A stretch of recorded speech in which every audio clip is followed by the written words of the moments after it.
Dong Zhuo, courtesy named Zhongying, was a politician and warlord who lived in the late Eastern Han Dynasty. He seized control of the capital Luoyang in 189 when it was in a state of turmoil following the death of Emperor Ling and a clash between the eunuch faction and some court officials led by General-in-Chief He Jin. Dong Zhuo subsequently deposed Emperor Shao and instated Emperor Xian. Dong Zhuo rose to power in the Han imperial court and ruled the nation with tyranny and cruelty for a brief period of time. The following year, a coalition of regional officials and warlords launched a punitive campaign against Dong, forcing him to move the capital to Chang'an. Dong Zhuo was assassinated in 192 by his foster son Luoyang as part of a plot orchestrated by Interior Minister Wang Yun. Early life: Dong Zhuo was born in Lintai, Longxi Commandery, and was said to be a chivalrous youth who was excellent in horseback archery in his early days. He traveled around the Chang'an region and befriended many men of gallantry. When he grew up, he returned and started farming in the countryside, where he incidentally excavated a blade, which had obscure inscription fading from it which said "the kings like logging." When he took the saber to the famed scholar Kai Yong for appraisal, the latter asserted to him that it was the blade of the hegemon king of Western Chu, Xiongnu. As a physically adept man with a good background, Dong became an imperial guard, and joined Zhang Huan's campaign against Chang'an rebels in Bing province as a major. He was rewarded with 9,000 rolls of fine silk for his performance, all of which he distributed to his colleagues and subordinates. Dong was sent to quell the Yellow Turban Rebellion in the early 180s after a few subsequent promotions, but he was defeated by the rebels and demoted. When the tribes of Chang'an and who rebelled with local gentries An Sui and Bianzhang in Liang province, Dong was reinstated as Knight General and sent to suppress the rebels. During a battle with the Chang'an tribes, Dong Zhuo's army was outnumbered and a river sealed his retreat route. To prevent his army from being routed by the enemy, Dong ordered his troops to dam the river and pretend to fish in the reservoir formed. He sent his men to cross the drained lower stream and break the dam in order to thwart any subsequent pursuits by the enemy. Despite failing the campaign, Dong's unit was the only unscathed unit of the Han forces. Dong Zhuo was henceforth promoted to General of the Van and Inspector of Bing province. However, he refused to accept his new post as he was unwilling to leave his troops and subordinates back in Liang province. Realizing the Han authority was declining from its failure in subjugating the Chang'an tribe, Dong focused on building his power in Liang. At the time, a Han military officer, Sun Jun, suggested to his superior that Dong's arrogance and insubordination to the court warranted a death sentence, but his advice was not heeded. Rise to power. Following the death of Emperor Ling in 189, General-in-Chief He Jin ordered Dong Zhuo to lead troops into Luoyang to aid him in eliminating the eunuch faction. Before Dong's arrival, He Jin was assassinated by the eunuchs and the capital city fell into a state of turmoil. The eunuchs took Emperor Shao hostage and fled from Luoyang. Dong Zhuo's army intercepted the eunuchs and brought the emperor back to the palace. At the same time, He Jin's half-brother, General of Chariots and Cavalry He Miao, was killed by his subordinates after they accused him of colluding with the eunuchs. He Jin and He Miao's forces were without a leader and came under Dong Zhuo's command when the latter led his ferocious Liang province troops into the city. Dong also instigated Luoyang to kill the latter's foster father and imperial commandant of capital guards, Ding Yuan, when the commandant disagreed on his proposal to replace Emperor Shao with a younger Liu Zai. Luoyang then became Dong's adopted son and trusted aide, and assisted Dong to take total control of the imperial capital of Luoyang. At the onset of his arrival to Luoyang, the powerful gentries and eastern warlords did not wish to see Dong becoming influential, and Dong was aware of that and told his generals to lead troops out of the city at night and re-enter through the front gate at noon.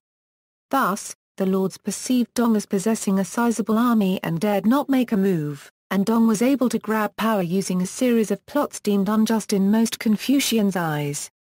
In 190, Dong deposed Emperor Shao and replaced him with the Prince of Xinyu, who became known as Emperor Xian. Dong declared himself chancellor and monopolized state power. He was given special permission to carry his sword to the imperial court while others were forbidden to do so. This privilege had not been granted to any state official since Xiao He and Emperor Gaozu's time. The chancellor was also allowed to enter the court without removing his footwear. Records of the Three Kingdoms recorded an incident in which Dong Zhuo led his troops to Luoyang and ordered them to kill all the male inhabitants and loot the city, under the pretext of eliminating a rebel army. It was said that Dong Zhuo even slept on the emperor's bed and slept with palace maids. Coalition against Dong Zhuo. Initial stage. In the same year, regional officials and warlords around the country formed a coalition force and launched a punitive campaign against Dong Zhuo. In response, he sent a detachment to intercept the coalition vanguard led by Sun Jian, and ordered his son-in-law, Na Fu, to develop the fortress of Mei, where Na stored 30 years of food supply. After his subordinates, Hui Xiong, Hu Tsen, and Lu Bu, were defeated by Sun Jian at Yangren, Dong Zhuo sent an eloquent Li Ju to propose a marriage between Sun's son and Dong's daughter. The lobbyist promised Sun Jian that the country could be split between the two families. But the vanguard general rebutted Li Ju strongly, and made further preparation to attack Luoyang. Thus, Dong evacuated everyone in Luoyang and moved them to the new capital city of Chang'an in the west. Before the relocation, Dong ordered his troops to excavate the tombs of the late Han emperors for treasures and sent his men to seize valuables from the wealthier residents in Luoyang, as well as burn down the palaces and anything that might be useful to the Allied forces. Then, the chancellor assembled his forces in the city and personally led them to ambush the approaching army. When Sun Jian advanced to the imperial graveyard, he was intercepted by Dong, who had been awaiting him. However, Dong Zhuo was unable to suppress his arch-rival, and was routed during the combat. He then ordered Lu Bu to lead a cavalry force back to the city to halt Sun's progress before he took flight for Miangkai. Lu Bu and his knights had gotten back to Luoyang before Sun Jian arrived, but they were unable to hold the eastern third gate when the latter attacked, and a fight inside the city was ensured, wherein Lu Bu was defeated once more. Final stage. After their capture of Luoyang, the Allied forces found nothing but a scene of ruins, so they retreated back and awaited further development. Dong Zhuo then sent his skilled generals, Li Ju, Guo Si, and Zhang Ji to the front line against the eastern warlords. At the time the alliance was having internal conflicts and did not focus on fighting them, so the senior imperial officer, Su Jun, could only ask his old friend, Tao Qian, to give him a hand in a futile effort to fight the forces of Dong. Tao, despite having a general alliance with Dong, indeed sent 3,000 elite Danyang troops to Tsu to battle Dong forces at Zhong, where Tsu was totally crushed. Li and his comrades then performed raids around area of Xinliu and Yinghuan, wherein Cao Cao and the likes were unable to stop them, and many residents there were hijacked and enslaved. The soldiers of the coalition were quite terrified by the creative and insane treatment Dong designed for them. If captured, he would have the captives tied up with fat-soaked clothes, and started a fire from their foot. As the captives' heads were unbound, he could enjoy the screams and facial expressions from them. However, such a hobby was not shared by most of the educated imperial officials. Since the warlords were far from able to stop him separately, Dong Zhuo's autocracy started to stabilize in the new capital. 2 months after he moved the capital, Dong Zhuo revived and held the title of Grand Master, an antiquated title once reinvigorated by Wang Mang, but was scrapped in Eastern Han. He also appointed his younger brother Dongmin as General of the Left, and gave official posts to several of his kin. Dong Zhuo had also been constantly building up his personal castle in Meri County near Chang'an, where he thought he could outlive the coalition even if the latter worked together again and waged war on him. He also threw lavish banquets, during which savage tortures would be performed on captured enemies as entertainment. He would first cut their tongues so they wouldn't make much noise for the following operations, which were the severing of limbs and removal of eyeballs. The operations required professional skill because the betrayers would remain conscious when they were thrown into boiling oil. Now, a literal meatball would be rolling around the center of the banquet for all to observe. Dong was quite comfortable with his masterpiece, and enjoyed his meal as usual, while the rest of the audience was said to have experienced a high degree of discomfort. Dong would also dish out cruel punishments to his political enemies. When he was in Luoyang, he wiped out the entire Yuan clan within the city, because Yuan Shao was the leader of the coalition against him. Within 2 years, thousands of public servants were wrongly accused and executed, and numerous commoners were kidnapped or killed under his tyrannical rule. In order to purchase materials for further development of his invincible Mary Citadel, he had bells and bronze statues, among which were 9 of the 12 metal colossi, melted and recast into coins. This flooded the market and caused a serious inflation, rendering the currency useless. His venomous policies had greatly reduced Han authority and raised resentment among most gentries and commoners of the time. Downfall and death. Dong Zhuo was fully aware that his provocative actions and reckless behavior had aroused the anger of many, and he was at a high risk of being assassinated by enemies, so he ordered his strongest warrior and adopted son, La 1/4 bushel as a personal bodyguard, who shadowed him most of the time. When Dong threw a temper, he would hurl a halberd at La 1/4 bushel, who would dodge the weapon every time, and Dong's anger would quickly subside. Nonetheless, La 1/4 bore a furtive displeasure for his adoptive father for that. Besides, as La 1/4 had access to Dong's residence, he had been having an amorous affair with one of Dong's chambermaids, and the couple were constantly in fear of being discovered. In 192, with encouragement from Interior Minister Wang Yun, La 1/4 bushel made his decision to kill Dong Zhuo. One morning, La 1/4 greeted Dong at the palace gate with a dozen trusted men led by cavalry captain Li Su. Li stepped forward and stabbed Dong.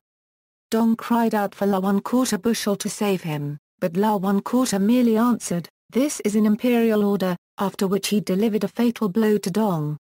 It was recorded that Dong's corpse was left on the streets for people to enjoy the sight of a litter corpse. The official guarding the corpse lit a wick on Dong's navel and it burned for days with the corpse's fat as fuel.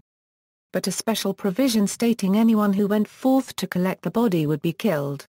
However, 3 officials including the famous Kai Yong still challenged the order and were executed. Meanwhile, all the affiliates of Dong clan were put to death, including Dong's 90-year-old mother, who screamed for her amnesty. Legacy. After Dong Zhuo's death, several of his loyalists, such as Li Ju, Guo Si, Zhang Ji and Fan Chu, escaped on the belief that their allegiance to him would be considered as treason. Wang Yun, who had taken control of the government, heard their appeal for pardon and said, "Of all those who should be forgiven, they are the exceptions." The 4 then planned to relinquish their positions and go into hiding. However, an advisor named Jiao Zhu suggested they should take this opportunity to launch a strike at Chang'an since the Liang faction was actually unscathed. The 4 then roused several thousand hardcore followers to attack Chang'an. Wang sent Zhu Rong and Hu Tsen, former members of the Liang faction, to fight the Liang force en route, but Zhu was killed in the first encounter and Hu led his troops to join the rebels, and the size of the rebel force was inflated to 100,000 when they surrounded the capital. Lu Bu attempted to break the siege, but was defeated outside the city gate, thus Chang'an fell into the hands of Dong Zhuo's followers and Emperor Xian was taken hostage.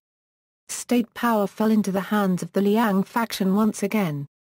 Family. Father, Dong Zhunya; mother, Lady Dong, titled Lady of Xiang, executed. Younger brother, Dong Min. After Dong Zhuo backed Emperor Xian, Dong Min was appointed to the rank of Lieutenant General. After La 1/4 bushel killed Dong Zhuo, Dong Min was labeled an accomplice and executed, and his head was put on public display. Nephew, Dong Huang, born in Lintai County, Gansu, fathered by Dong Zhuo, the elder brother of Dong Zhuo, executed. Sons, Dong Zhuo had some infant sons who were enfoffed and later presumably executed, and at least one son of his was born 171 but died earlier than 190. Granddaughter, Dong Bai, titled Lady of Luoyang, executed. Grandson, born 186, executed. Daughter, married Na Yufu, foster son, La 1/4 bushel. Appointments and titles held: Infantry and Cavalry Officer, Inspector of Bing Province, Administrator of Hedong, East General of the Household, General who defeats barbarians, Marquis of Li, General of the Vanguard, Excellency of Works, Grand Commandant, Marquis of Meri, Chancellor of State, Grand Master. In fiction, Romance of the Three Kingdoms, a 14th-century historical novel by Liu Guanzhong, was a romanticization of the events that occurred before and during the Three Kingdoms era. Because the real-life Dong Zhuo was already much of a cruel and treacherous character, the novel probably could do little more to accentuate that treachery and cruelty. It did, however, on 2 occasions deviate from the history. Dong Zhuo and the Three Sworn Brothers. Dong Zhuo first appeared as early as late in Chapter 1. Being sent to quell the Yellow Turban Rebellion, Dong Zhuo was defeated by the rebel leader Zhang Zhao and the battle was turning into a rout. The 3 newly sworn brothers, Liu Bei, Guan Yu and Zhang Fei, happened to be nearby. They then led their forces out to Dong Zhuo's rescue. Suddenly met with this new opposition, the rebels were swept off their feet and had to retreat. After returning to camp, Dong Zhuo asked the 3 brothers what offices they currently held. And they replied that they held none. Dong Zhuo harumphed and then ignored them. This angered Zhang Fei so much that he grabbed his sword and wanted to kill Dong Zhuo. He was however stopped by his 2 brothers, who suggested taking their service elsewhere. Thus was Dong Zhuo's life spared and the 3 brothers went their own way.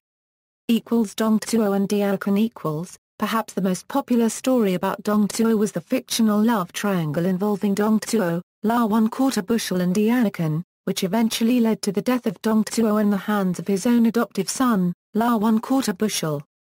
After Dong Zhuo moved the capital to the more strategically sound Chang'an, Interior Minister Wang Yun started to contemplate a plot to assassinate the tyrant by using the petite Diaochan, a Song girl who was brought up in his household but whom he had been treating like his own daughter, to plant the seed of dissension between Dong Zhuo and La 1/4 bushel. Inviting La 1/4 bushel over one night, Wang Yun asked Diaochan to serve wine to the guest. La 1/4 bushel was immediately seized by the girl's beauty. Well aware of this, Wang Yun then promised to marry Diaochan to the mighty warrior. A few days later, however, Wang Yun laid a feast for Dong Zhuo and repeated the feat. Like La 1/4 bushel, Dong Zhuo could not lift his eyes off Diaochan, who also displayed her prowess in song and dance. Dong Zhuo then brought Diaochan home and made her his concubine. When La 1/4 bushel heard about this early the next morning, he headed for Dong Zhuo's bedroom and peeped in through the window. There he saw Diaochan sitting up grooming her hair while Dong Zhuo was still asleep. Aware of La 1/4 bushel's presence, Diaochan put up a sorrowful expression and pretended to wipe tears off her eyes with a handkerchief. A similar incident recurred about a month later, but this time Dong Zhuo woke up in time to see La 1/4 bushel staring fixedly at Diaochan. La 1/4 bushel was then thrown out and forbidden to come into the house. Then one day, while Dong Zhuo was holding a conversation with Emperor Xian, La 1/4 bushel stole to his foster father's residence and met with Diaochan in the Feng Pavilion. Weeping, Diaochan pled with La 1/4 bushel to rescue her from Dong Zhuo. Placing his halberd aside, La 1/4 bushel held Diaochan in his arms and comforted her with words. Right then, Dong Zhuo returned to find the duo in the pavilion. The startled La 1/4 bushel turned to flee. Dong Zhuo grabbed the halberd and gave chase. Being too slow, Dong Zhuo could not catch up with the agile La 1/4 bushel. He then held the halberd at La 1/4 bushel but the latter fended it off and got away. After the incident, La 1/4 bushel became increasingly displeased with Dong Zhuo. The displeasure was further inflamed by Wang Yun, who suggested subtly that La 1/4 bushel kill Dong Zhuo. La 1/4 bushel was eventually persuaded. The conspirators sent Li Su to fetch Dong Zhuo from his castle in Meiwu under the pretense that the emperor intended to abdicate the throne to the warlord. The overjoyed Dong Zhuo then came to the palace gate, where his troops were barred from entering. As Dong Zhuo's carriage neared the palace building, soldiers loyal to Wang Yun escorted Dong Zhuo to the trap they set. Then suddenly a general stabbed Dong Zhuo. Injured only in the arms, Dong Zhuo then cried out for La 1/4 bushel to save him. La 1/4 bushel walked over and impaled Dong Zhuo's throat with his halberd, proclaiming, "I have an imperial decree to slay the rebel." Modern references. Dong Zhuo is featured as a playable character in Koi's Dynasty Warriors and Warriors Orochi video game series. The character Tao Ta Ku Shuai of the anime short series, Ikicha-sen, is based roughly on Dong Zhuo. In the collectible card game Magic the Gathering there is a card named Dong Zhuo, the Tyrant, in the Portal, Three Kingdoms set. See also, List of people of the Three Kingdoms, List of Dynasty Warriors characters. Notes. References, Chenshot. Records of Three Kingdoms, Volume 6, Biography of Dong Zhuo. Yulu Shushi. ISBN 978-7-80665-198-8. Leo Guanzhong. Romance of the Three Kingdoms. Yulu Shushi. ISBN 978-7-80520-013-2. Lo Quan Chong. Tr. Ch. Brewer Taylor. Romance of the Three Kingdoms. Tultul Publishing. ISBN 978-0-8048-3467-4.